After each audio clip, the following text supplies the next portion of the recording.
Hello guys, at may service nga ulit tayo dito sa San Jose del Monte. Ang gagawin natin ay Kuka 65 inches Android TV. Yan yung problema ng TV nila. Yan, may liwanag lang yung LCD nya pero wala siyang image. May sounds din po yan.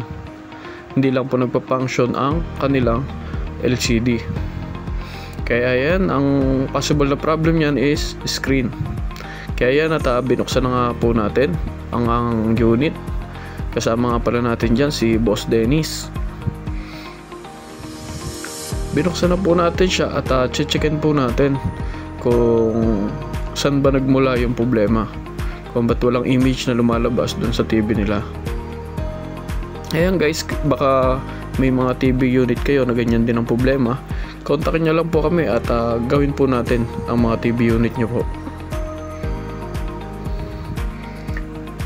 Yan, step by step po ang ginagawa po natin dyan. Chine-check natin ng mga voltage na LCD nila kung ba't walang lumalabas na tao. Yan.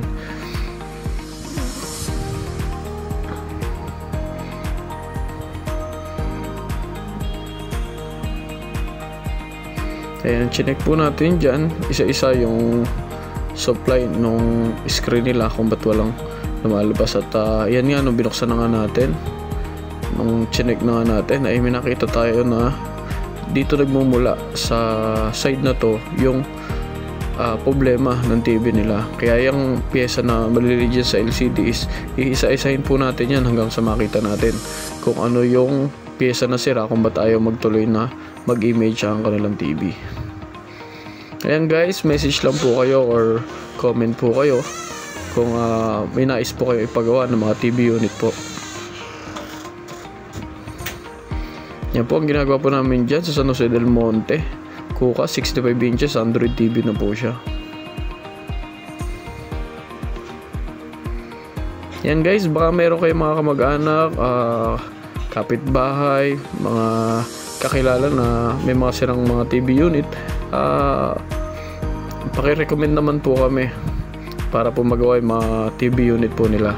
Gumagawa po kami Bulacan area po. Yan, at nang na-repair na po natin ang screen ng TV nila.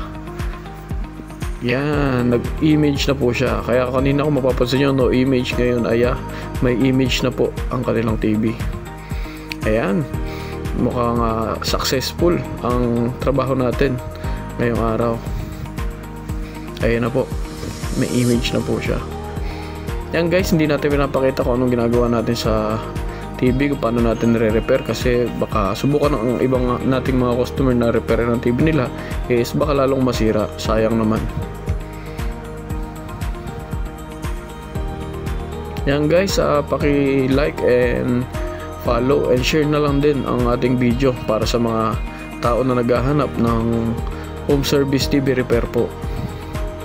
Yan, at testingin na po natin ang TV.